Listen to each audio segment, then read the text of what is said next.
स्वागत है आपका मेरे चैनल S2B स्टडी जोन में। तो आज आपके लिए मेरा ये नया सवाल है।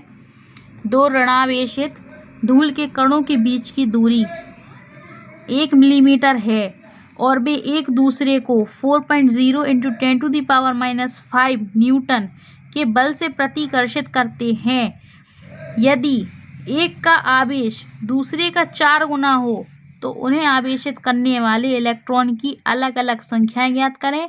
यदि प्रत्येक इलेक्ट्रॉन पर 5/3 × 10⁻⁻19 कूलम का आवेश। तो गाइज हमें हमारे न्यूमेरिकल में ऊपर दिया हुआ है कि उनके बीच की दूरी कितनी थी, 1 मिलीमीटर दी हुई थी। तो हमारी आर की वैल्यू क्या हुई, यहाँ 1 × 10⁻³ मीटर। मैंने मिलीमीटर को यहाँ मीटर में चेंज किया है।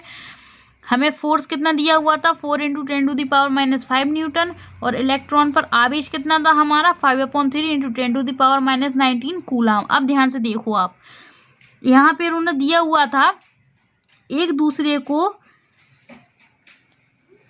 यदि एक आवेश दूसरे का 4 गुना हो, इन्होंने दिया था। तो हमने यहाँ लेट किया कि Q1 बराबर Q हो, तो Q2 बराबर हमारा क्या होगा, 4Q होगा। हमें N1 और N2 की वैल्यू फाइंड करनी है। तो हमारा जो जनरली फॉर्मूला होता है वो मैंने यहाँ लगाया, F = 1/4πε0 के Q1 Q2/r²। तो गाइज हमारे फॉर्मूले के अनुसार हमने यहाँ रखा F की वैल्यू 4 × 10⁻⁻5 = 1/4πε0 के की वैल्यू होती है ये 9 × 10⁹। Q1 Q2 दिया था, जो हमने Q1 को माना था Q और Q2 हमारा 4Q हो गया था। और R की वैल्यू हमारी क्या हो गई थी, 1 × 10⁻³ r² था, ये होल स्क्वायर हो गया। अब मैंने इसको यहाँ पे सेट किया है। देखिए यहाँ ये 4 से ये 4 कैंसिल हो गया, तो इसकी कहानी यहाँ ख़त्म हो गई। अब हमारा 10⁻⁻5 ये रहा और ये इसको मैं नीचे लेके आ गई, इक्वल टू Q और Q² हो गया अपॉन 1 × 10⁻³ था, तो 2 बार इसका मल्टीप्लाई होगा तो ये -6 हो गया। Q² में यहाँ लेके आई, इस सबको मैंने यहाँ एडजस्ट किया, तो 10⁻⁻5 -6 10⁻⁻9 अपॉन 9। इसे मैं स्टेप बाय स्टेप सॉल्व करती गई, ये दो सारे तीनों जुड़ गए, माइनस का 20 हो गया अपॉन 9। तो ये हमारा Q² कितना हो गया, 1/9 × 10⁻⁻20। तो हमारा Q² = 1/9 × 10⁻⁻20 हुआ।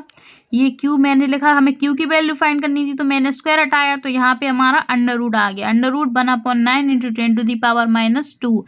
1/9 का जो हमारा रूट होगा वो हमारा 3 होता है, और -20 का रूट करेंगे तो हमारा 10 आ जाएगा यहाँ पे।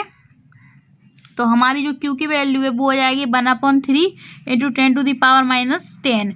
अब यहाँ पे देखिए हमारा ये Q1 था, जो हमने Q1 माना था, Q1 बराबर Q था हमारा, और Q की वैल्यू क्या आई हमारा, Q को हम क्या लिखते हैं, NE।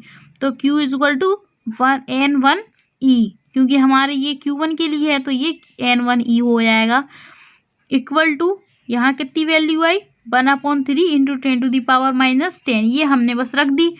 N1E की वैल्यू हमें दी हुई थी 5/3 × 10⁻⁻19, और जो हमारी ये वैल्यू थी वो चलती गई, 3 से हमारा 3 कैंसिल हो गया। यहाँ पे N1 = 10⁻10 बचा हुआ है हमारा, 5 हमारे यहाँ नीचे आएगा और हमारा जो 19 था वो नीचे आएगा, इस माइनस के रहेगा, हम इसे ऊपर ले जाएंगे तो ये प्लस की घात हो जाएगी।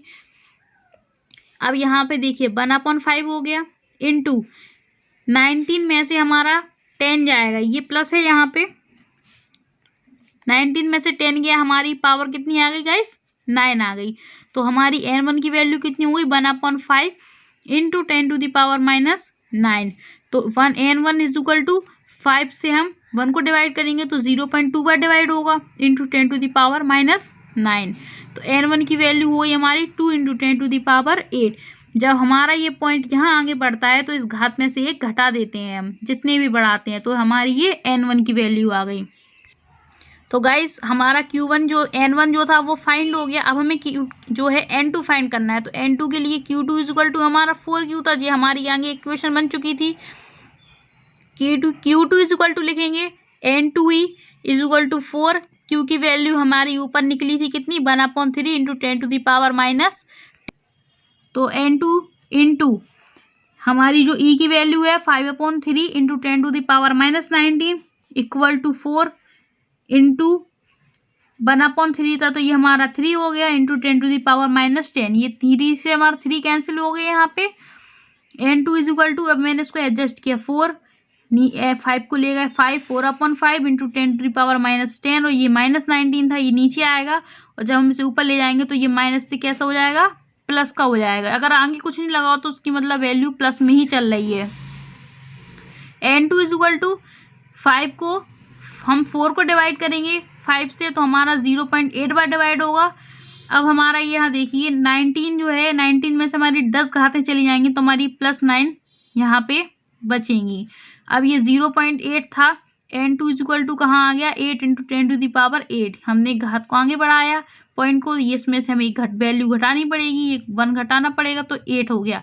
ये हमारी इसी तरीके से n2 भी हो गई। फ्रेंड्स, अगर आपको मेरी ये वीडियो पसंद आई हो तो आप मेरे चैनल को सब्सक्राइब कीजिए, प्लीज़ सब्सक्राइब कीजिए, मेरी वीडियो को लाइक कीजिए और जितना ज़्यादा हो सके अपने दोस्तों में भी शेयर कीजिए।